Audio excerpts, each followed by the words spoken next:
This is Lindsay Williams, and you're listening to the Drunkard United show. Bless your little cotton socks. I can tell you some of these cotton socks that need to be blessed. Yeah, no Old shit. producer Mel over here. Definitely not on Tuesday. No, can't produce a show on Tuesday. On Tuesday. Only Mondays. Definitely Mondays. I produce the show. Excellent cold reader. Everybody says so. I'm the best. I can read anything. I'm the best cold reader. Let's start the show.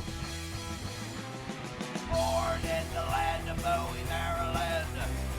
Bred to be a fan of fucking Everton. Punch you in the eye and drink your rye.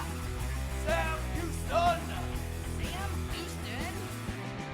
Arsenal fans have another Sam.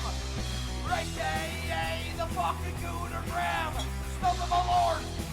Look straight in shorts. Sam Graham, hey. Sam Graham. Fucking United!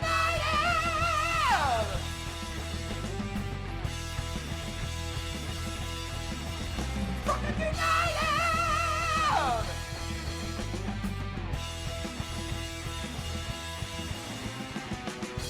Hello and welcome to the DU Football Show, a completely biased recap of the English Premier League installed by two common American schmucks. I'm your host, Sam Houston, and across the way from me, using Baby Shark to motivate his children, Mr. Samuel Graham. How we doing, buddy? Not bad. Seems like a New Year, same shit, huh? Yeah, well, you know. With both of you, I can't get a word in the intro edgewise, and you're fucking hitting the wrong buttons. Well, and the old ones and twos. But she's really on the threes and fours. Definitely not on a Tuesday. Definitely not on a Tuesday. Sixes and sevens behind the fucking board there. Producer Mel, how are we doing? Are we going to be all right? I figured out what my problem is. Okay. Other than Tuesday? I'm sober. Oh, okay. There we go. It's that old January 2nd withdrawal after the last I'm a 3 little, or 4 days. Yeah, a know. little jittery. We're recording at the DU Public House just outside the nation's capital. You can check us out wherever you get your podcasts. And, of course, streaming typically on mostly Monday nights. But today it's a Tuesday. Definitely a Tuesday. And 2 weeks from now will be Tuesday again also, won't it? Yeah. Aren't y'all in, like, no, Iowa it's or gonna, something? No, it's going to be a Monday. We'll be back. You'll be back in time? Okay. We will be back in time. And it's Idaho, not Iowa. Whatever. Show title. Listen to a lot of Slipknot. You can stream us normally on Monday nights, but of course tonight on a Tuesday night, should you want to chat with us, there is many ways that you can. Mr. Graham, tell the good people how they can get in touch. Absolutely. Y'all didn't sign up to enough Patreon, so we couldn't pay Mel time and a half for Monday, since it was a national holiday. Excuse me, it's at DU Football Show on all the social medias and dufootballshow@gmail.com to get in touch via email and to give us $5 a month. It is patreon.com/DU Football Show. Love it. And you get all of our extra content, which is a lot, actually. We work hard for you all. So we're working on the lighting, and we're putting like little wax paper filters over everything. And for anybody who didn't notice, that was a wax paper just fell from the ceiling as we were talking. That was the I one thought it was a sign I from God. did with like medical tape. I found the other rubber band I brought if you don't want to fix I'm not it. gonna be fixing like. Now your head went from, I cut the shine out to just, I have a fucking show to do live right now. I can't fix that problem. Sam and myself both work in the wine and spirit industry and both have a deep, passionate love for all things distilled spirits. If I didn't laugh, I'd fucking cry and I'd walk into traffic right now, people. Sincerely, I'd walk into fucking traffic right now. And so is the red-blooded Americans we are. Sam and myself vow to have a drink in our hand throughout this show and every single show. Mr. Graham, the list continues. Drinking an old classic, but an interesting version of it. Yes, absolutely. We are on number 17 of Whisky Advocates' Top 20 of 2023. This is the Crown Royal Noble Collection Barley Edition. 90 proof and should run you right around $80. The panel rating gave it a 93. And your blurb comes from Shane English. He's now done 3 out of the first 4 blurbs, actually. So picking up the heavy lifting for Whisky Advocate as well. He writes, the final limited edition release in Crown's Noble Collection kicks off with a sweet herbal nose, leading with mint, tarragon, and sweet anisette cookies, all smothered in grape jelly and sweetened oatmeal. The palate reveals more spice and shows chai, lemon zest, black tea, and raspberries atop a dry woodiness with plenty of pepper and cinnamon. While the spice is the star of the show for this one, It's balanced beautifully by sweet dessert like chocolate, orange, and glazed fruit tart. Okay. So I definitely get the little bit of black tea and chai. That makes sense over the mid palate. Mint up front on the nose. Yeah, sounds about right. I don't know about the grape jelly. I don't know necessarily. There is a tinge of sweetness, in this one. This is the, they're barley edition, but it's a high barley content rye still. So that Yeah, peppery, that essentially. kind of spicy pepperiness is still there at the end. I would like it to be higher proof, though, honestly.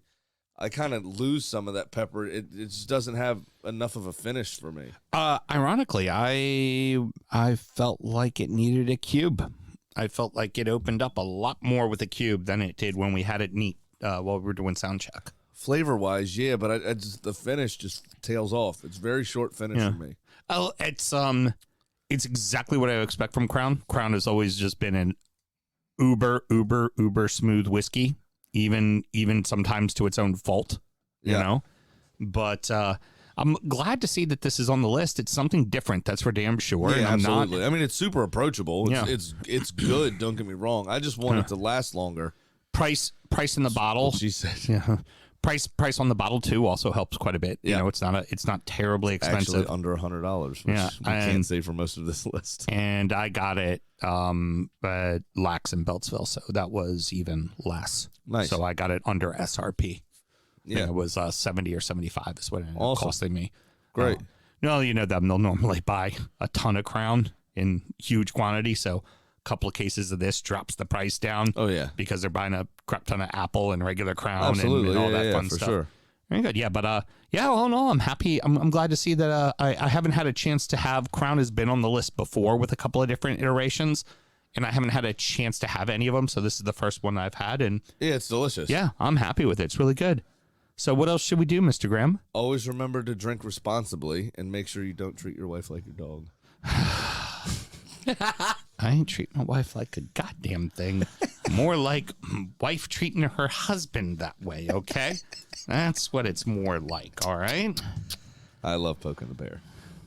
You know what? I got to tell you, sometimes it's just, we just open the show with a good performance. It doesn't even necessarily matter if there was any real impending storyline. And there were a couple that were worth noting. And one from start to finish was an absolute perfect match. And the other took a little while to get going. But when it did, whew, goals were flying. Wolverhampton 3, Everton 0, Liverpool 2, Newcastle 2. Utter and complete domination from the Wolves. Oh, yeah. And good news, Neto's back as well. Yeah, absolutely. The Everton were a bit unlucky, though, on the first goal. Bit of a goal mouth scramble. Jordan Pickford made a pretty good save on the initial shot, but he left himself with a ton to do because he didn't really parry it away from the goal. Right. Kind of started going down the goal line. He ended up saving that again, kind of in addition to Tarkovsky. I'm not really sure who hit it and cleared it off the line over in the corner. But then, of course, it fell to Kilman, who bundled it over the line. His last Premier League goal was, I think, 2 years ago or something against Everton. Yeah, He's only he just two. loves scoring against Everton. Apparently likes to score on Everton. We should make mention, though, if anybody was kind of confused by what they were doing, Mario Lemina, there's nothing wrong with him, but two of the goals they celebrated with Mario Lemina's jersey.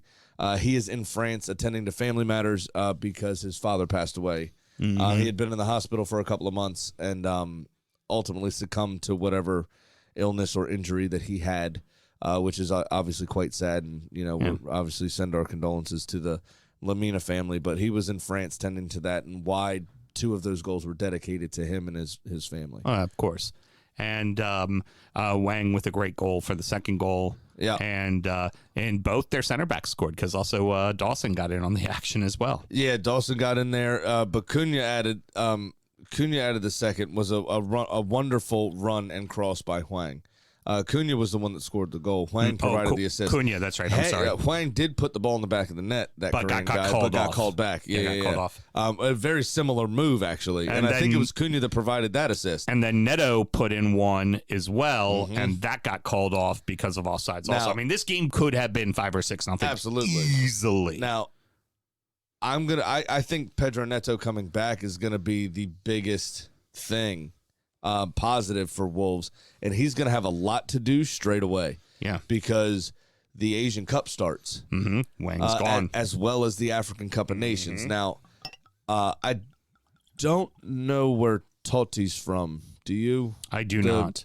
The left back? I do not. I'll have to find that out, actually. But Hwang is definitely going playing for South Korea, obviously. With Son will be there as well. Mo Salah at the African Cup of Nations with Egypt. Thomas Partey's gone from Arsenal with Ghana. There's a fair few that are out of the Premier League. For Everton, if Decore and Idrissa Gueye are healthy, which currently they are not, they'll be with Senegal and Mali, respectively. Yep. So a lot of things could change over this next month. Now, the good part for the Premier League is there's only 2 Premier League fixtures this month. So even if you miss them, you're only missing them for 2 games. Well, and not only is there just 2 fixtures, it's also the this weekend obviously is the FA Cup. The next weekend, 5 fixtures go off. The next weekend, the other 5 fixtures go off. So every team essentially gets, quote, 10 days off is kind of the idea. Exactly. But the biggest thing, and that's if that one of their teams makes it to the final, because both of these are month-long tournaments, obviously. So we'll see how everybody copes, but it's not like the days of old. I used to have trepidation about African players because they didn't have this quote-unquote winter break in the Premier League. So you were playing a full schedule, and you were just without your best players. And now the Asian Cup has come into the frame as well, again as well, and there are many more Asian players in the Premier League than there used to be. Actually, fun, weird fact, because a lot of the Middle East is coupled in with Asia as a confederation. And Wimbledon, AFC Wimbledon, League 2, AFC Wimbledon, has 2 players, one that plays for Iraq and one that plays for, I believe it was Lebanon. Might have that wrong, but is another Middle Eastern country.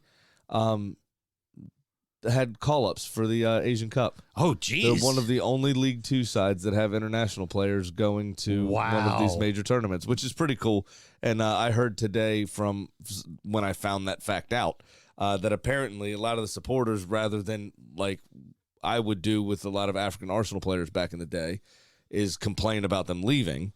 Obviously, apparently a lot of the Wimbledon supporters are actually just quite happy for them, which is very cool. Heck yeah. How many times does a League 2 side have international call-ups? Well, exactly. And that's so it's hashtag first world problems is, I'm annoyed that they're going to represent their country and weakening my football club during a busy time of year. Right. Versus AFC Wimbledon, who's, it's just like, that's pretty fucking cool, isn't it? Yeah. So good on them. Well done. Got to say, Everton and Dyche got everything wrong in this match. They went with the 3-back system again, which worked brilliantly against Burnley, and they got run buckshot all over the place. Tarkovsky is he's a stalwart back there. Yeah. Wang had a day with him. Oh, yeah. He could not hold him back. You shouldn't trial a new system or use a system that you're not fully comfortable with against Wolves at the Molineux. Yeah. I think they are the best version of themselves at home, right, by far. Oh, yeah. And they have players that can hurt you. And to do something that you're not super comfortable with all the time is... I think that might be a little bit of a tactical misstep. I would agree it was a misstep. I think the reason why he did it was because they're just really light on players right now, particularly in the middle of the field, with both Decore and Idrissa Gueye out. Yeah, that's fair. And they just felt like that was the best lineup he could put out there, So they just got it terribly wrong. And for Everton now, you kind of look at this and go, all right, you're now only 1 point safe, so all the great work you did at the start of December finishes with 4 straight losses if you want to include the League Cup. So not a good end of the year for them, despite the fact that it seemed like they were really rolling there for a while. Right. Now, here's the thing that's worth mentioning. Wolves are now just outside the top 10. Let's imagine if VAR hadn't fucked them, 5 times this season. Yeah, absolutely. I think it was 7 points that Gary O'Neill reckons they would be able to have. Yeah. Yeah, so they'd be well up there. Right. Actually, probably above Brighton. And I think what it really comes down to is that Gary O'Neill knows exactly the pieces he has and is working the system perfectly. Yep. Now, we did see you lose somebody like Sa, it's a huge drop off to the backup. Oh, yeah. Now they've been able to do all right without Neto, right? They figured it out, but I think that's because of that partnership of Wang and Cunha up top has really started to blossom. Well, but you also, besides that, too, you look at Cunha gets through a lot of work. I mean, you're absolutely right about that. He gets through a shit ton of work. Mm-hmm. But you look at, it always is the goalkeeper is the most isolated position on the field. When a goalkeeper fucks up, it looks far, far worse than when somebody else on the field fucks up. Yeah, of course. Because it's just so glaring because they're the only player that can do what they do. Yeah. So it's no real surprise. And you can cover up with a system change or a personnel change. You can cover up a mistake on the field or a player that's not actually playing up to snuff. Yeah. Yeah, exactly it. You can't do that in a goalkeeping position. You're just there. If the right side ain't working, we can go down the left. We could try to ticky-tack it through the middle. We could try a long ball and not just bypass you. Right. So no one even know you're playing like shit. You know what I mean? Oh, let me go ahead and take care of this because we're going to transition flawlessly. Because speaking of good backup goalkeepers, Martin Dubravka had himself a motherfucking day and still gave up 4 fucking goals. Yeah, he was the best player on the pitch. 13 saves, including a penalty. Jesus. It's the old Tim Howard job, we like to call it. If you remember the Belgian game from the World Cup that the U.S. played. By the way, I love that Malort is just normal for him now. It's not normal. Still not. Keep chuckling. You're going to have to do a shot in a minute. You know what we should do? Now that we have 3 variations of Malort, we have standard, we have barrel aged, and we have pumpkin. Mm-hmm. I think we should roulette it. Oh, I was going to let you pick your own poison. Yeah, surprise. That I was definitely going to let you do. I like that. Definitely Malort flights are a thing. By the way, we got Stephen Walsh checking in. Oh, fantastic. What's up, brother? The trivia master himself. Absolutely. Check out Stephen Walsh Trivia. Excellent company. Supported the show for ages. Yep. And we supported his trivia as well. So he did have a question from the last segment, if you don't Sure, mind. please, go ahead. Quote, a lot of the Middle East is coupled with Asia. Age-old question. Should Asia include the Middle East or should Everton include the League Cup? Had to get that one in. fantastic. I believe funny. he's a Man U supporter. No. He's Arsenal. Arsenal? Yeah, he's Arsenal. Got further than fucking Arsenal. Fuck off, man. In fact, at least it took penalties to lose to the team that you lost to just regularly. Congratulations. Took us missing a penalty to lose. Okay. Nice. Congratulations. So you still shot yourself in the foot. And speaking of missing penalties, Mr. Mo Salah has not been doing well on penalties lately, has he? 7 out of his last 37 prior to that take. Mm-hmm. So now it is, then he made the second. So 30 out of 38, and then 31 out of 39 now. Yeah. That's pretty poor. It's not for a good. top-level striker. No, to be honest. not for one of the best goal scorers in the history of the league. Now, the other thing is he doesn't have the best hair at the best of times. Right. When it's absolutely pissing down with rain. Ooh, looks tough. He looked a little rough there, didn't he? Looked very tough, didn't it? That got pointed out a few times. I did like the meme someone shared of Darwin Nunez, and they just used like the editing tool on the iPhone and just drew in Mo Salah hair, and it said the Mo Salah that they're gonna send to Egypt for the for AFCON. I was gonna say you should refer to him by his known alias, Captain Chaos. Captain Chaos, you're absolutely right. But no, so Mo Salah, yeah, it was a really weird game, man. The beginning and the whole first half, Liverpool had chances.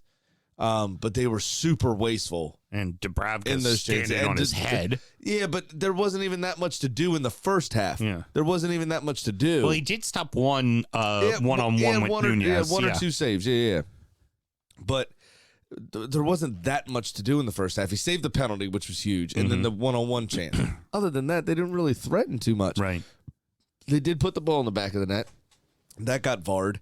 And then Dan Byrne put the ball in the back of the net. That got VAR'd. So we go into halftime at 0-0. It also got real physical really quick it got in very the first chippy. half. Very chippy. Very chippy. And I think that affected both players. I mean, there was some fairly sloppy football. Liverpool's midfield, while all three players are quite good, looks kind of disjointed and not balanced. Szoboszlai is kind of all over the place for me. He does a lot of good things, but they don't look like they fit together, if that makes sense. They're not as free-flowing as you used to think of Henderson and those guys all together in that crew. But gotta say, Klopp's adjustments at the half and his substitutes, because he subbed on a bunch of guys that made all the difference. Yeah. Like Jota came on and helped a ton. Oh, 100%. Because he dropped off and became a creative force where Szoboszlai wasn't far enough forward to do that. He was almost playing box to box, but he just wasn't. It's just disjointed. Again, like I said, it's just not fluid. Right. What they're doing all of a sudden, in that midfield. And Curtis Jones isn't a number 10 either. So it was almost like they had Endo, who's a defensive midfielder, and two box-to-box guys. Right. So they needed somebody to drop in the hole. And Jota does what Harry Kane used to do for Tottenham, what Dennis Bergkamp used to do for Arsenal, and drop in that hole and be that number 10. Yeah. When they need him to, and have the other two players running off of him. And it worked out brilliantly, obviously, because of how the second half played out. Right. Hey, that Jota pen's not a pen. No, fuck no, it's not a penalty. That's absolutely pitiful. Like, he actually took a step and then decided to fall. Like, he didn't need to. A step and a half. He had an open goal. He would have gotten the goal. I mean, what a world do we live in that instead of put the ball in, the only thing he was thinking is maybe I get him a red card also. Right. On top of it. Right. But the goalkeeper's never going to get a red in that situation anymore. Because as long as there's a genuine attempt to play the ball, you're getting a yellow. There's no double jeopardy. Yeah, you're not getting a red. Right, you're not getting a red. And there was a genuine attempt on the ball, obviously. Yeah. So there's absolutely no reason to go down. Get the goal for yourself, man. I'm sure every striker has in their contract a goal bonus. I wish I just didn't need the money. Come on. Yes, Producer Mel. We got a question from the chats. Heard. Steven wants to know, who's going to get the goals in Salah's absence? I'd like to think it'd be Luis Diaz. He's a man that needs a goal badly. Yeah. We saw when he first came into the side how prolific he can be. I think you'll see some goals out of Jota as well and Gakpo. He's tailed off big time since then. He does a lot of good things, works hard for the team, all that kind of stuff. But there hasn't been a lot of end product with him. Right. And he's looked progressively better since the police found his parents. Right. That does help. Obviously, there's a lot less stress, but I'd like to see him through the middle a bit more. That probably won't happen because Darwin Nunez will be there, and Jota's still so good in the air. You kind of want one of the two of them in the middle. Darwin Nunez looks like he's never going to hit the broadside of a barn again. No. And some of his decision making is just absolutely atrocious. After he got the ball back from that one-on-one, he had at least three options that were better than him shooting again from outside the 18 and decided to shoot again instead. Yeah, exactly. It's just like he gets such tunnel vision so quickly. It's just like, what are you doing, man? And I'd be so frustrated with him. In Portugal, you can get away with that. Yeah. Can't get away with that in this league. No. You just can't. Absolutely It's just can't. absolutely frustrating. But, Jota stepped up before when players have been injured. He's a good goal scorer. He finds a way. He's good with both feet. He's good in the air, despite him being relatively short in comparison to most people. But he just seems to hang there, Yeah. But he's an excellent striker of the ball as well. I honestly, it probably comes down to Jota. Yeah. For my money, but I'd like it to be Luis Diaz. I'd like to see him I'm kind of thinking stamp himself and grow into the role. I think Cody Gakpo is going to just be an impact sub from now on. Yeah, I honestly. think what they're going to do is I feel like they will start Nunez in the center, and they'll actually put Jota out in Salah's side, simply because if anyone can be versatile, Jota's the guy to be versatile. And then, like you said, it's Gakpo comes off the bench, and I think Gakpo scores goals, and Nunez doesn't. He does find a finish. He did in this game. Yeah, I feel like he's he'll Johnny on the get spot in the a lot goals. of situations. Now he doesn't make a lot of goals for himself, but he's a good striker of the ball. When these random chances come to him, he's usually on them, and he's pretty good with them. For him, how many goals does he have to create if he's got Jota and Diaz on each side of him? Exactly. Yeah. They'll create the goals for him. He just needs to put himself in the right place. The problem with Nunez is Nunez will put himself in the right place and still find a way to fuck it completely off. Oh yeah, ball will be coming to his left foot, and instead of kicking it with his left foot, he'll do a cartwheel and try to toe poke it with his right. Yeah, it just will go horrifically What wrong. were you thinking? Well, he wouldn't have expected it, would he? Again, Captain Chaos. Liverpool now find themselves in If first there was place. any footballer that were to own a mythical creature, it would be Darwin Nunez. Oh, absolutely. It just you always think of the Uruguayans essentially because of Cavani riding around topless on a horse with their hair down. Right. He obviously has super luscious hair, and he's quite fit. I could just see him, instead of like a helicopter like some owners like to do out of the state, I could see him flying away on a Pegasus. Is that Yeah, it makes perfect sense. just like guitar on the back, Yes. Now I shall play music for you. I like it. I am Antonio Banderas. Now you will sleep with me. Liverpool find themselves in first place. They also find themselves now with a 22-game unbeaten streak at home. Things are going right for them. Yeah, and they haven't been playing very well. Like I said, their midfield's been quite disjointed. They've been exposed a few times by lesser opposition. And Luton, we think back to that game. There's been a few times where they've not played anywhere near what they're capable of. This second half was as close to the old Liverpool as we've seen. But even at first half, just lacked quality for the most part. I mean, that, to be fair, usually the last game of the festive fixtures tend to do that because everybody's fucking exhausted. Yeah, definitely the case. But they really clicked into gear in the second half. And, to Newcastle's credit, with all the injuries they have, with now Kieran Trippier and Callum Wilson being out again, but now Kieran Trippier being out as well because he couldn't get a break through the entire month of December. I thought Newcastle did well to cling on to the scraps that they got. Yeah, honestly. I agree. Botman had a good header, obviously, and Isak scored. It was a rare kind of foray into the Liverpool half. I think Alisson only had one save to make. But, on the 3 or 4 shots on target total, I think one a defender blocked kind of near to the line. But, yeah, I thought they did well to get to the scraps. Do you think Eddie Howe's in trouble? I do not. No. Neither do I. I think there's enough good credit in the bank. I think everybody can. Well, and they're going to buy whatever. There's enough oil in the fields, Mel. Is that better? He's going to buy whatever. They're going to buy whatever he needs in January. They will go out and they will make purchases. That's going to happen. I also envisage Eddie Howe going like, well, look what Man City did with all their stuff, right? With the oil money. Look what PSG did with the oil money. And he's like, what do you mean we can't buy anybody? Right. I think you know what? You remember the old cartoons where they used to wear high heels out in the grass and then they would strike oil? I feel like he's just walking around St. James Park in a set of high heels like Happy Gilmore or Waterboy style. Just like trying to strike the Piff oil, the Piff posse money. Please, let's find some players, please. We turn our attention now to the top 4, where there has been a shuffle in the standings. Fulham 2, Arsenal 1, Aston Villa 3, Burnley 2, Manchester City 2, Sheffield 0. Fulham go down early, but they charge back with, quite frankly, a shocking win. Yeah, on form, definitely a shocking win. Yeah. Personnel, a shocking win.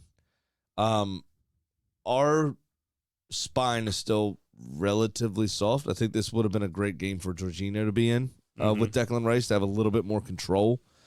But Paulinho bossed it. Yeah. Paulinho bossed the middle of the park, and we couldn't really get anything going. Besides the move for the goal, we didn't really do much else. We had a shit ton of shots again, but Leno wasn't very busy. Yeah, not anything of any real purpose, that's for sure. I think our passing has been a bit slow. I think our movement has been a bit slow.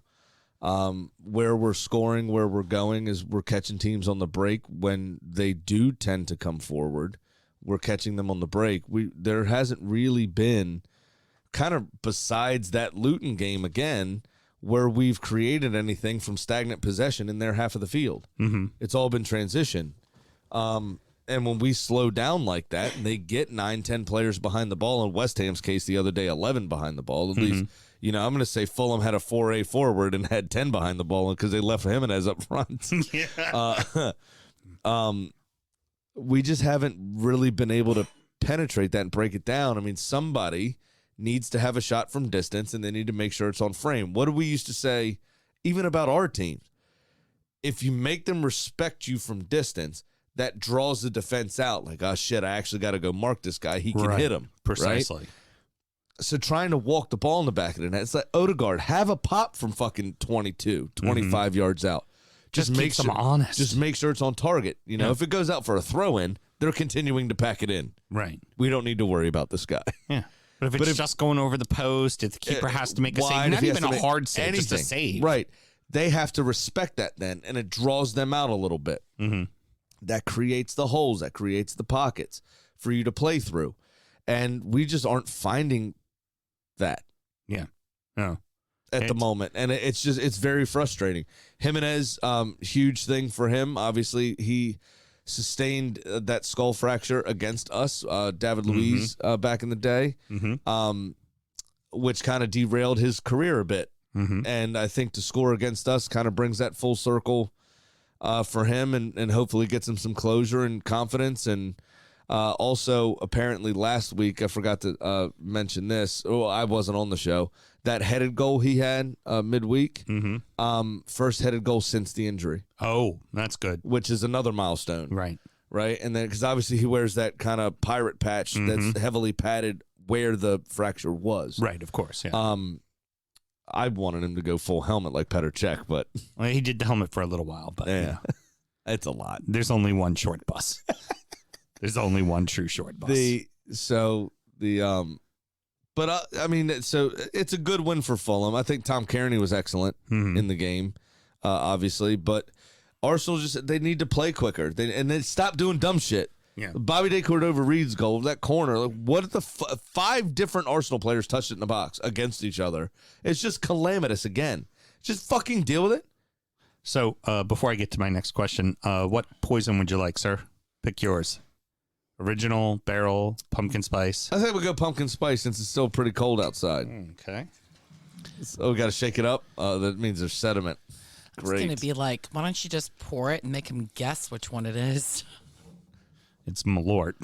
So we could do roulette. Yeah, I like that. I don't mind that. You pick. Just shut my eyes and By the way, Stephen Walsh is in the chats. Like, it's greeting people. Hey, Brody, welcome. Tagging people. Hey, you're online. You should join me in here. Hey, David, up by chance? These lads are great. I'm just sitting here just grinning at all of it. Everybody needs an Irish host, don't they? Hell yeah, you do. I love it. Bad fucking week for Arsenal, man. Yeah. Bad week. My question is, can they rebound from this? Because, I mean, it's... They have the personnel for it. Not for nothing. It's FA Cup against Liverpool next. Yeah, don't care. Like, yeah. Fuck it off. Don't care. I don't care. Save it for the league. Well, the good news is you're going to likely fuck it off, too. Yeah. It'll be like a next-gen game. That's fine. No, what dare I say both of you are going to MLS it. Yeah. Top of the table 2 years in a row at Christmas, right? And every team, Liverpool's title winning season and most of Manchester City title winning seasons in recent memory, they have set the standard ridiculously high. If you remember back in the day, everybody had these blips. Oh, yeah. during a title season. It used to be 90 points won the league. Now it's 100 Just gets you about second. Yeah, right, exactly. Yeah. So Manchester United used to lose at Southampton all the time. Yeah. All the fucking time. Just couldn't get past it for whatever reason.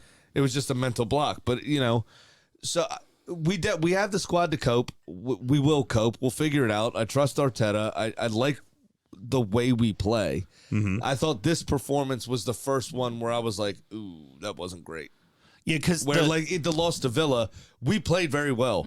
We peppered their goal. Like, Emmy was just good. They got blocks in. The West Ham game, you played well. They just played perfect. They just played perfect the game. exact thing. Yeah. So that was the unstoppable force versus the immovable object. The Arsenal West Ham, right? Right. The unlike the Washington Commanders versus the Jets. You told us that I on say that? you said that one. Like it was that throwing wet noodles at each other. Fighting with cooked pasta. Yeah. It's still such a good thing. And this is why we do video for Sam Graham. Like cook pasta. Yeah, like cooked pasta. Bippity boppity. I'm surprised you didn't just use your hair to do that. Bippity boppity. You just cussed out half of Italy. Italy. Words are fun. Well, she didn't have it written down, so she couldn't cold read it, Sam. Villa needed late game heroics. So, by the way, throw back your super fucking shot. I didn't realize we were done. Sorry. I asked you a question. Yeah, We're done. We're moving up the table. So It's a much better. It's a much better zing when the mute button's not on the first time. I'm not going to write that down. Maybe Steven should greet that. Reacquaint you with the mute button. I'll tell you what, Villa, for scoring 3 goals, it was not a very convincing 3 goals. No. Good Lord, they didn't really look very good against Burnley, to be quite honest. Stoppage time penalty won it. They just, I think it was a penalty, though. Yeah, it was. It Oh, was. it was definitely a penalty. But yeah, no, they did not look convincing at all. That was it. I was just making that point. Mel, take the floor. Nope, that was it. There really isn't much else to say. It wasn't pretty. We did get the job done. We came away with the points. Happy to say that Douglas Luiz is back to fucking Ashley. Him and Ashley, they're women back are together? back together. That's an OnlyFans I'd pay for. Yeah. Either one of theirs. I just together. wonder if she makes Douglas say, "No, honey, you have the best ass at Villa, not John, not John McGinn, not John Boy, not John McGinn." And he says that, and he knows he's lying. Yeah. No, I loved Douglas getting up there and just staring the goalie down, which the goalie, by the way, had a fucking great game. And Trafford had himself a hell of We a game. could not get anything past him. It was amazing to watch. Speaking of Trafford, real quick, and I know this is about Manchester United, but because it's young Trafford, Right. and he's obviously better than old Trafford in general. Did you see there was a Polish news publication that for some reason attended the Manchester United Forest, not Forest game, it was the game before, where they were at home. Oh, the one where they beat Villa. And they rated on their Twitter, it's on X, they tweeted like a picture of a review of the Trafford Shopping Center, because it's also named Trafford. Okay. And then a picture of Old Trafford, and an online review where it gave the shopping center 3 stars and Old Trafford got 2 stars. The shopping center is better than the grounds. I think young Trafford here got 3 stars as well. I would say the following about James Trafford is he still makes big mistakes. Like we saw in the Everton match, how he just kind of got held off by Godfrey on that open header for Onana, but the bones are there. You see why people are saying this is going to be the future England #1. You're like, Killer instincts. the kid's got great instincts in the net. He had 3 in a row that were Emmy Martinez save. It's like the way he just went at them, and it was impressive to watch. It's the same way it was when Pickford was at Sunderland, and everybody was like, "Oh, that kid's real fucking good." He's in a system where he's going to see a lot of action. Right? Because they're gonna lose the ball because they're gonna try to play out of the back. And so what I want to see from him, the next progression, right, is to step up to a big club. right? Where you're not going to see that much. Yeah. Yeah, that's Because how Emi Martinez got better. He stepped up to a big club. She's above you in the table right now. She's allowed to fucking give the zigs. Just take them. His eyes were rolling, Mel, as your back was turned. His eyes were totally rolling. I did not mean to interrupt. Anyway, Continue. before I was so rudely interrupted. What I see is the main difference, right? 'Cause we talked about this with Ben Foster back in the day. Right. Who would you want? Would you rather somebody like Joe Hart at Man City, who sees 3 shots a game, or would you rather have somebody like Ben Foster, who saves 10 out of 14 Right. a game, Right. who's obviously more in practice, Right. because he sees more action? Who would you rather start for England or something like that, right? Who would you rather, at your club? So what I've found, and the general consensus of people I've spoken to, and I think you've kind of reiterated this, is it's the mental part of being a goalkeeper, is being able to stay switched on, even though you have nothing to do. So like Ederson is probably a better goalkeeper in general than, or Allison or whoever, than say Ben Foster or somebody, or Trafford, Right. because they're able to stay focused for that one split second moment. Well, they're not, picking daisies while the ball's down the other end of the field, and then they're not ready for when that one chance comes. That's the huge bit. So what I want to see from Trafford, my point is I want to see him make the step up, and I want to see the mental fortitude now, because he's got the mechanics, he's got the instincts. He's young, he's going to make mistakes, that happens, whatever. I want to see him make the step up, not yet, but eventually, to a bigger club. And I want to see the mental fortitude and the mental side of it. And if he can do that, I'll agree that he's probably Jordan Pickford's replacement. I would also say, though, too, one of the things that greatly gets looked at in the modern day keeper more so than before, like, because when we do the comparisons of, like, guys like, Foster or Robert Green was a World Cup goalie at one point in time, stuff like that, is When he was at Tottenham, I think, so he saw a ton of work. the keeper nowadays also, it's how do they play with their feet out of the back? What is their distribution like? I mean, everybody jokingly says with England, they're like, oh yeah, but Pickford distributes so well. Have you watched him in most games? Yeah, he's real fucking good at it. Like, yeah, no, he actually does really well. fucking good at it. Like, and that makes a big difference when you're trying to play out of the back. And it's not just your keeper booms the ball upfield. Your keeper booms the ball upfield right to fucking Harry Kane's chest. Yeah. Like, right on his fucking chest. Like, that fucking means something. So I think the modern day goalkeeper, too, it's not just about how many saves they have or their mentality. It's also, it's a complete package thing nowadays, too. It's how do you distribute the ball? How do you command your defense? Like, all of that comes into more play as opposed to, looking back at the 80s and old Neville Southall that you just couldn't put anything past because he would not allow it. Yeah. He just physically would, no, you're not allowed to fucking score. I will save everything. Right. Yeah. You got you choking there, huh? That was bad. Yeah, I got a little more. Need some more, what is that throat number? Numbing spray. Numbing spray. City absolutely clinical in their victory. I've had to use it ever since Paulinho's cock was in Arsenal. Exactly. Fucking terrible. And now with a game in hand, just a point out of second place, man. Like, I'm sorry. Oh, yeah. No, I mean, it was always going to happen. And guess who's fit? Kevin De Bruyne. Brilliant. Like, fuck. Fucking brilliant. I mean, they didn't even need him in this game, and they still had over 80% possession. The only thing they couldn't do was fucking kill the game off. I bet this game, and I bet the over 3.5 because I thought that they, after what happened with the 2-1, I thought they were absolutely going to put Sheffield to the sword. Obviously, Holland wasn't there to do a lot of the finishing, but with that much of the ball, no one's going to score against you. Right. So, I mean, I got 19.6 is what Sheffield United had in possession. And if you do that over 90 minutes, that's something ridiculous like, I think, 1960. Or that'd be 20 minutes. 1945, I think I worked out it was earlier. the total amount of time they had the ball for. Two things. Ridiculous. Two things for you. One is something that I brought up on the last show with Hiram that I definitely want to bring up with you. The second thing is just a real quick jab. Just want to say, by the way, Sam, excellent betting. the safest bet in the world ever last week. That was going to be Luton and Sheffield to not score over 3 goals, 5 goals. That was very good. Just want to say, Thank you. Well done. What's the number you got there for me, bud? 1746. I also That's like insane. Also like the fact that of those 5 goals, Sheffield scored 4 of them and lost.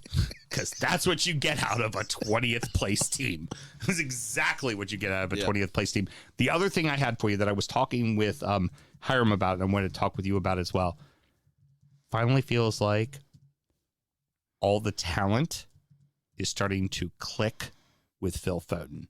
And he's really starting to become. He was excellent. I had that on my notes guy. Also to bring up before we finish talking about this. Same thing in the Everton match. In the Everton match too, it's like I think with De Bruyne being gone and him finally being kind of forced. Well, and not even so much him being forced in that role, Pep being forced to play him, right? Because Pep was always so kid gloves, especially with kids. He's so fucking doses and. Pep probably overthinks it a little too much because, as we've talked about, he's a footballing fucking nerd, right? Yeah, well, Phil Foden completely bought into the plan where somebody like Cole Palmer was like, fuck this, I want to play. Yeah. And went to forced to move to Chelsea. Right. And for Foden, it really looks like it's all starting to click. And I think we're going to be talking about a guy who's going to be player of the year in the next couple of years in the Prem easily and will be the guy at England. Like how Harry Kane was the guy for England, it will be Phil Foden. I really feel that. I think he's got competition from Jude Bellingham. But, yeah, I'm with you. I understand. And Bukayo Saka, of course. Of course. Of course. Well, you know, good thing he scored a bunch of goals this weekend and you guys won. You're a cunt. Rounding out the rest of the league, so that happened. Chelsea 3, Luton 2, Crystal Palace 3, Brentford 1, Nottingham Forest 2, Man U 1, Tottenham 3, Bournemouth 1, Brentford 0, West Ham 0. Palmer with a brace. Chelsea absolutely dominant till the 80th minute, and then they fucked it right off. 76th, and then VAR got involved because Luton had one chalked off, remember? That's right. So this could have been very different. And I did, in all of my real money bets this weekend, take Chelsea or draw because of the building. Yeah. Essentially. Yeah. But Cole Palmer was excellent, as usual. Good strike to open the scoring after just 12 minutes. Madueke, fierce hit from real close, though, so it didn't look that fierce. Yep. But he tried to take the fucking net off the goalposts. Well, particularly with in the case of Palmer, you can tell it's like, okay, so Nkuku's back and playing and has scored a goal already, or 2 actually already, because I think he scored in the League Cup as well. He's scoring, and there's still Nick Jackson, and Palmer's making it very clear, oh, no, we ain't playing this Pep shit. I'm your fucking starter, and here's why. Yeah. And he's putting the ball on the back of the net, man. Absolutely. He's doing exactly what he needs to do. 100%. And then, well, the third goal for the team, but his second, I mean, what feat that was. I mean, he was almost doing a fucking foxtrot through the back line. It was, I don't know what was happening. He had people sliding various directions, and then found the composure to tuck home again. Ross Barkley, obviously, was excited about his New Year's Eve crayons. So he decided to score. So he wanted the green one. Here's an interesting question I have for you with Ross. We've seen him have like blips of brilliance and then kind of fade off. He did it at Everton, but he was 20, so okay, he was he's the young most consistent at Everton, actually. And then at Chelsea, and then like 2 seasons ago with Villa, it was like he started the year really bright and then just kind of faded into nothing. What is it this time that he's actually being consistent? Because he's being real consistent, like every game in and game out. I think it's one of those, like, compared to kind of a child actor. You're thrust in the limelight very young. You kind of went off the rails a bit. And then you're 31. What the fuck are you going to do with your life? You're like, this is it. I have to make this work. And you finally buckle down and finally mature. Well, it feels like he's being a team player. He's working in all of it. When you look at Phil Foden at 22 or 23, whatever he is now, right? and the maturity that you see in his play, like being around somebody like Bernardo Silva and Kevin De Bruyne for that many years now has got to age you and mature you in a football and cultural sense, right? Right, of course. You have to feel like a well-traveled fucking 40-year-old, right? At that point. Right. Ross Barkley's never had that. So he's at 31 looking in the mirror and going, wow, I could have been something. Yeah, it pissed that off, didn't I? You know what I mean? Not that he's had a shit career, because he hasn't had a shit career. Hey, I'm not saying he's like a has-been, but I'm saying you know what? I'm saying he's wasted potential. Oh, yeah. Because he could have been a ton better than he was. A has-been would be Jack Rodwell from Everton that went on to City and then fuck all, and then injury. And then famously in the Sunderland Till I Die, the Sunderland Till I Die documentary, where he just didn't even want to play. Well, he was like, "Do you know who I am?" Oh, like, go fuck yourself, bro. My knee feels twingy. I don't want to play. I don't want to hurt myself here in the championship. You didn't even win anything. Yeah, you know and then getting paid on huge wages too. Like a lot of the reason why Sunderland ultimately went down to League One, because they had to dump a bunch of money into a guy who sat on a trainer's table. Exactly. I'm not saying Ross Barkley didn't try, or I'm not saying. I just don't think he had the maturity to step up and be the guy. Well, he's played in some of the best leagues in the world. I mean, he went and played in France for a while and did well there. It just, but it just never seemed like this. It never seemed to click. Yeah, it never seemed to. I just don't think he had the maturity to step up. Yeah, I really don't. Some reason this club has worked. He's looking at himself in the mirror and going, "Fuck, I should have been the guy at some point. I haven't been. Now I'm going to try to do that." And he's, these kind of players. Joey Barton did it with QPR to an extent, where it was like, I'm gonna, go to a kind of unfashionable, kind of lower club and be what I should have been. And show that I can do it and prove it to myself and everybody else that I can be the guy. Yeah, absolutely agree. It's just hopefully he doesn't later on develop very misogynistic views like Joey Barton did. No shit. Just stay off I don't Twitter, think Joey. Ross understands any of that or what's going on. I literally think that his parents still grind up colored crayons and pat them into the shapes of various foods. The only misogynist. Oh, that steak, Ross. The only just a brown crayon thing that Ross does is go, ooh, boobies. That's about it.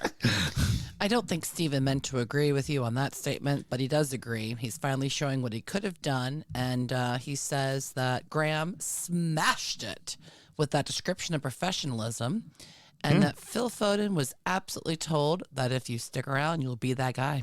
Yeah, absolutely. Well, the other thing you saw with Phil Foden, too, was he made his mistake, but he made it with England. Remember, with that whole Iceland situation? Yeah. Where he fucked off with a couple of girls and got a takeaway. Yep. He hasn't done that with City, that sort of stuff. So I think he kind of tested the waters as a young man is supposed to do and rebel a little bit. And he went, oh, fuck, okay, I got benched. I'm never doing that again, So moving on, Palace go down early, but charge back on an Elise brace and an Eze goal. I mean, go down early is what a fucking goal by Harry's younger brother, Lewis. Oh, no, it's a hyphenated name, isn't it? Mm-hmm. It's a Harry Potter joke, Mel. Yeah.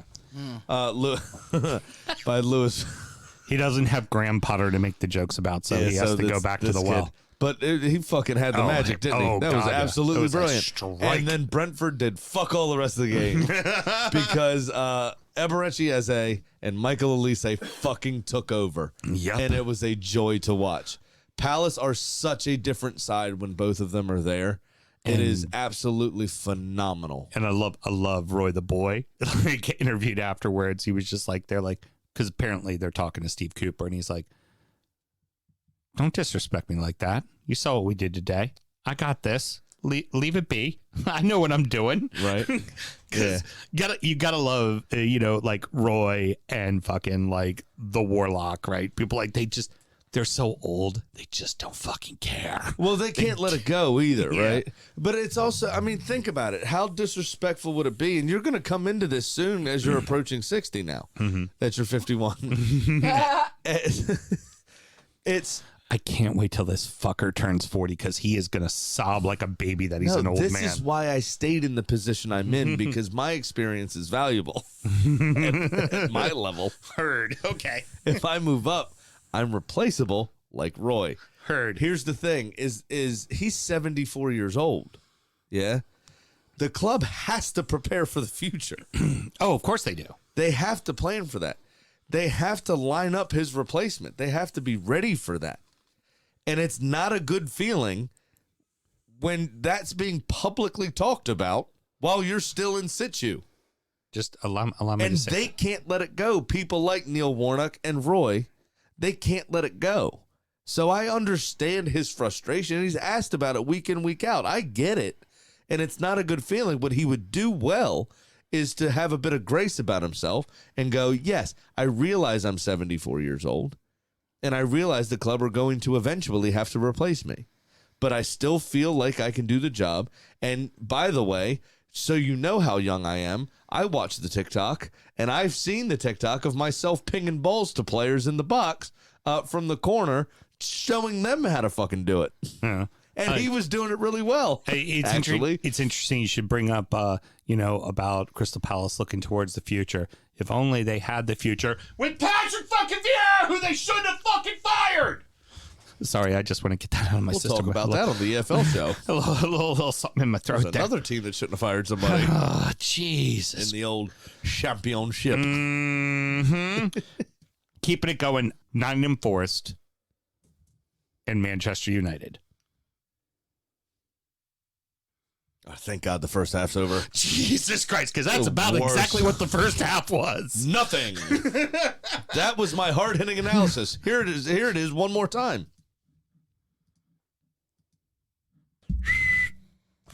Yeah. Oh, shit. No, did I wake you up? Fuck me. I almost did. You didn't even watch the second half. I almost didn't listen to this. I was working. I almost didn't listen to the second half. I It was actually- absolutely pitiful. I told Mel, I was like, come on out, let's watch a show together. She's like, isn't the game on? I was like, not worth fucking watching. No. So I had to go back and watch the highlights to fucking see It was everything that happened. fucking terrible, this game. A little bit livelier in the second half. They got a bit chippy as well. But good for Forest. First time they've beaten Manchester United since 1991. Oh, nice. At the City Ground, I believe. Okay. First time in the Premier League era. I knew they drew them last year. Might have been in 92. Yeah, they But drew in them the spring before the Premier League started in the fall. They drew them at the City Ground last year when they had first Yeah, come but the up. first time they beat them. Yep. And At the City Ground for 30-odd years. fucking Pretty good. United. Everybody real chesty about that fucking comeback on Villa 3-2, and then you do this. Well, that's it. I mean, you can't. I think that was more of a reflection of the way Villa stepped off in that game versus how United took it over. Right. I don't know that I really said that at the time. Mm-mm. I Well, wasn't you weren't on the show. Yeah. Well, that's what I was thinking. Mm-hmm. Because I know what the fuck I'm talking about. Sure thing. I don't know, dude. It was bad. It was bad. Really This game bad. for United. It was very bad. Again, and we've talked about this ad nauseum, and we'll say it one more time. The sad part is this team's probably going to finish in 7th place and go to the McRib. And it's simply because they are Manchester United and they have that kind of money to do it. And what this team really deserves is like what happened to Spurs last year or what's happened to Chelsea. And you just not make anything. Oh, yeah. Well, They you know deserve what? to straight up fuck off. One of the announcers, when I was listening in the car on XM, said that Marcus Rashford didn't even look like he wanted to be there in the first half. Huh. Yeah. Period. It's like he looks like he would rather be doing anything else but this. Right. It's just like, how far do y'all want to fall where this stalwart last season and multiple seasons, a player that has represented the Manchester United shirt very well, in my opinion, both on and off the pitch in recent years, as well as played for England in a fantastic capacity as well. Mm-hmm. Do that. Look disinterested. Yeah. Yeah. Jadon Sancho, you got a 70 million pound footballer training with the reserves or, Right. excuse me, on his own. the manager's got to go, man. The manager has to go for anything to change at Manchester United. I also think Bruno Fernandes has to go. But I was also going to say, what about the fucking players, man? Because they've changed over management so many times, and every single time, it's still like because they're you get rid of one player, but the fucking the damage is still done. You got rid of Pogba, but there was still the attitude. You got rid of fucking Ronaldo. There's still the attitude. So if you get rid of Bruno, is that going to fucking change things? I don't see anybody else that behaves like him. But I don't think it will. But before, you had Pogba, Ronaldo, and him acting that way. I think that whole team thinks it can act that way. But here's the problem. They have not bought players for a footballing reason in many years. Oh, they buy them for jerseys. They buy footballers for commercial reasons, right? Exactly that. And now they have this weird amalgamation, the word of the month. They have this weird amalgamation of fucking egos and shit, and nobody there to temper those feelings and the way they behave. It's like, I'm at Manchester United. I fucking made it. I deserve everything that's given to me. You no longer have Fergie time. You no longer have Old Trafford penalty guarantee. You no longer have these things that you used to have because you all, as players, have not respected the position you're in and created those things for yourselves. And the lustrous allure and beautiful, we are Manchester United, blah, blah, blah. That doesn't exist anymore. Fuck that, Sam. They're not even the biggest club in their own fucking city anymore. That's what I'm saying. You're absolutely right. They're not. They have not kept up with the times. This is the most storied club in arguably the history of world football. Real Madrid's got a lot to say about that. But yes, I hear you. And they're just... But Real Madrid's never had to deal with the plane crash. Yeah. There's a lot of things around Manchester United that make them huge, and give that sort of mystique. And they'll always be a commercial behemoth. But as shit as they've played, they're still in, what, sixth? Yeah. That's what they are. I think they fell to seventh or something. Today. Yeah. I think they fell to eighth today because of Brighton with the draw. Yeah. But, I told you, they're going to find a way to be seventh place at the end of the year. And get European football again. Yeah, and then they'll go win it. And they'll win the McRib Cup. Yeah. And that's because, and on a commercial level, that's all they care about. That's all they care about. They don't care about what the supporters that go to that stadium every day. They care about the supporter that buys a jersey in China. That's correct. What they care about. They haven't had a coherent plan for a fucking number of years. Mm-hmm. And somebody like that, David Moyes, who was unfashionable, they let go. Somebody that would have had a plan and would have had longevity, they let go. Yeah. Because the results weren't there immediately. And it's just the Glazers are shit, and that's how it goes. But you know what? I'm here for it. Sign me up to 10 more years of this. Not a fucking problem. Well, as an Arsenal supporter, you fucking love it. Absolutely. Keeping it rolling. Spurs get another really good win at home against a team that is in really good form. Now, the problem for me there for them is you had that nice win against Everton and you had this nice win against Bournemouth, and then you look like dog shit in the middle but at Brighton, and Brighton's not a team in form right now. So for me with Tottenham, it's this roller coaster thing. But the way Tottenham plays suits the way Brighton plays. Oh, God, yeah. There's a reason why Brighton was up 4-0. That real high line. Oh, yeah. And Brighton's got willing and ready runners. Yeah, Matoma made him fucking pay. Look stupid. Yeah. Absolutely. It got hurt doing it, but yeah, absolutely. But yeah, I think they ultimately just had too much for Bournemouth, but Bournemouth had chances in this game. Oh, God, yeah, they did. To be honest. I mean, it was 1-0 for the bulk of the game, and then the 2-3 came pretty quickly at the end, and it wasn't like Bournemouth didn't have chances to fucking do something about it. They hit the bar a couple times, too, Bournemouth. What I would say is I think Son's departure is going to hurt worse than Mo Salah's departure. I would agree, especially because you don't have James Maddison in there right now. Exactly. If you had James Maddison, you'd be fine, because then it would be Johnson, Richarlison, and Kovacic, and you would just have Maddison behind him providing, and one of those three would find goals. Now, does help that Richarlison's starting to get hot. Yep. Like, he gets streaky, and this is the right time for him to be getting streaky. But normally, his downtime. Of course, he's only scored 3 goals in 2.5 years, but, you know. So it is a good time for him to get hot. You're absolutely right. But I think without Son, I mean, he now creates a ton. Son does for this team. He drops off like Harry Kane did. Yeah, absolutely. So now, and for the Cherries, look good. This wasn't a game you're supposed to win. No. You know, I you're wouldn't be fine. worried about it. They've done, over the last month and a half, they've done exactly what they're supposed to do. They've gotten themselves comfortably safe. Yeah. And they can afford the odd slip up, but no big deal. Yeah, really. It's fine. There is nothing to really say about this last match. Normally, this Don't is where worry, we would Sam. jokingly say, No, I've got it. I've got it. go ahead. There was a professional football match in the English Premier League between West Ham United Football Club and Brighton and Hove Albion. Couldn't have said it better myself. Sure money. All right. Yeah, it's my segment now. I know. Pat. Go ahead. Don't all right mine. Mm-hmm. All right. I didn't win again. I'm now down 547 points. Ugh, what the fuck? I'm just going to read it. We aren't betting the FA Cup other than a shot of Malort for our clubs getting bounced.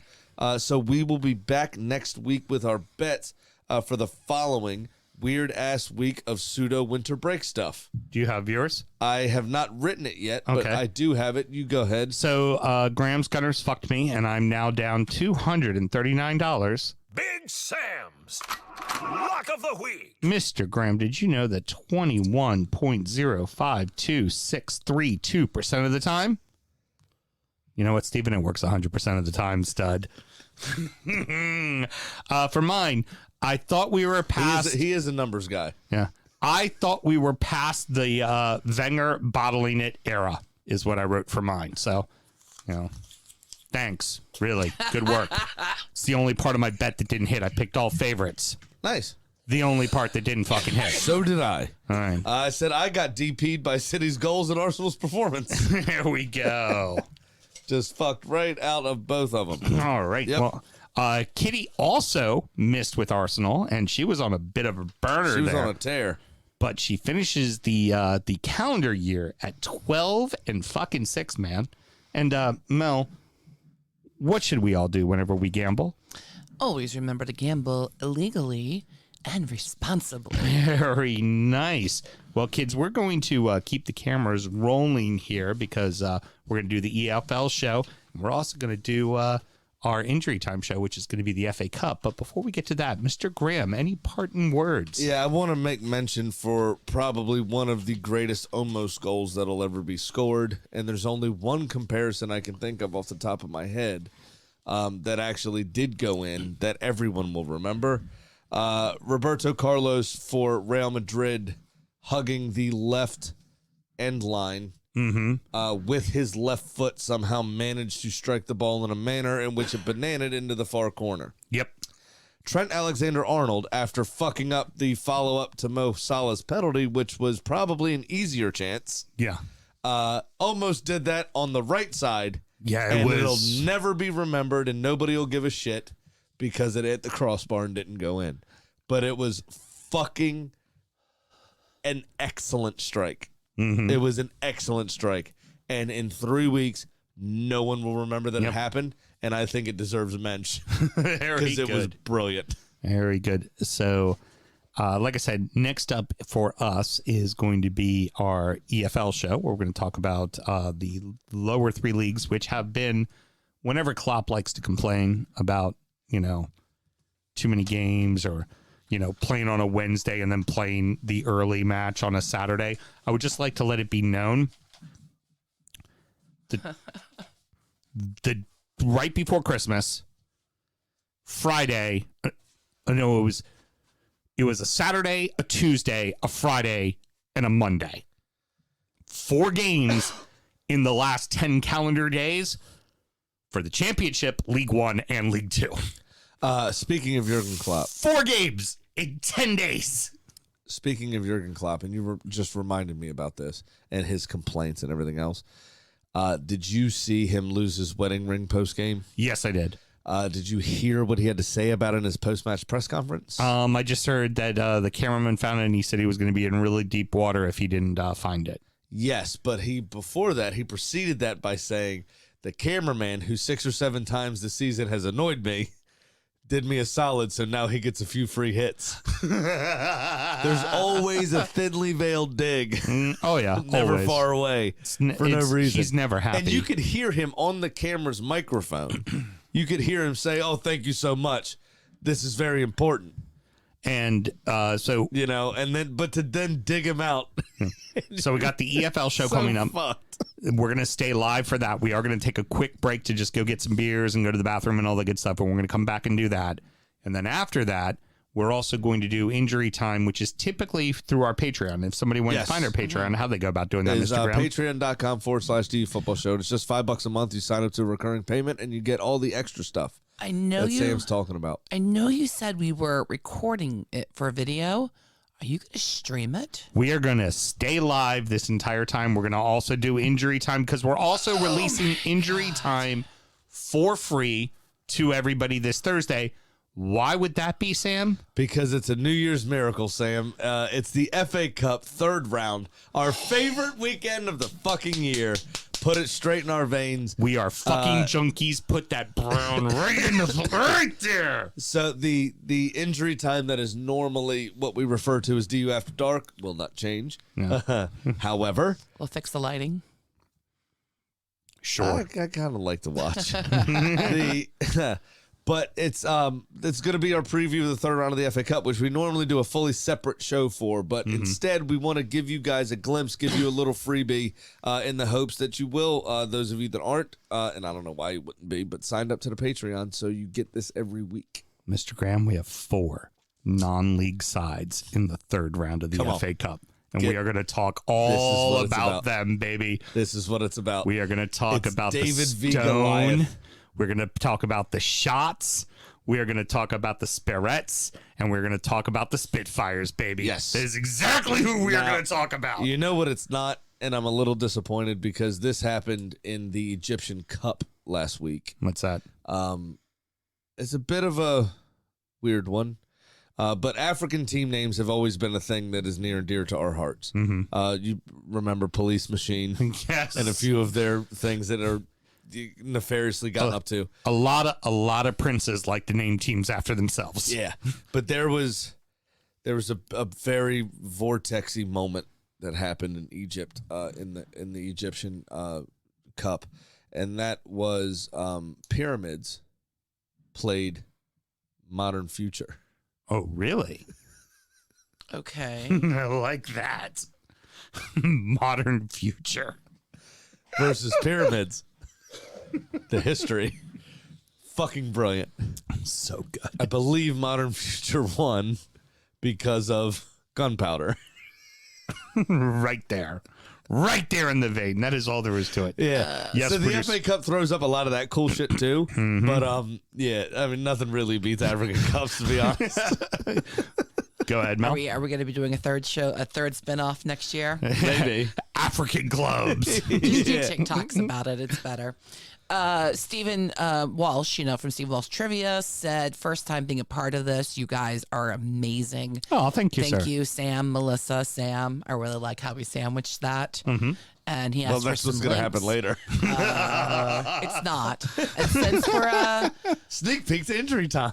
I don't think he's going to appreciate his plug coming in this context, or maybe this is the right context. But check out our famous friend, and I say famous because he's been featured on CBS This Morning, CNN, Business Insider, Walsh Trivia, walshtrivia.com for all of your fun trivia games and answers. And I'll text you my Venmo later, man, for that plug. So just it'll only be about $50. And never forget the time we did trivia. I beat you. Oh, fuck you. I knew you I were going to bring it took up. You away absolute a daft cunt. ball from your You child. absolute daft cunt. I still own that ball. Still own that Sad. ball. That's the sad thing. I was like, can I get that? No, Big B can't have it. No, James can't have No, it. he displays it like a trophy. Yeah, It's around here somewhere. surprised it's not in your altar behind you. All right, for everybody that's on with us live, we'll be back in just a few minutes. See you And for soon. everybody else, until next week. Good night. Born in the land of Bowie, Maryland. Bred to be a fan of fucking Everton. Punch you in the eye. and drink your rye. Sam Houston. Sam Houston. Arsenal fans have another Sam. AKA the fucking Gooner Graham. Stump of a lord. Look straight in shorts. Sam Grammy. Sam Graham. Brooklyn United!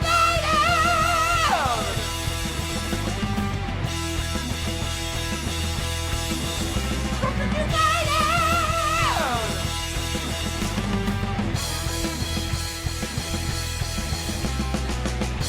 Hit the fucking mute button!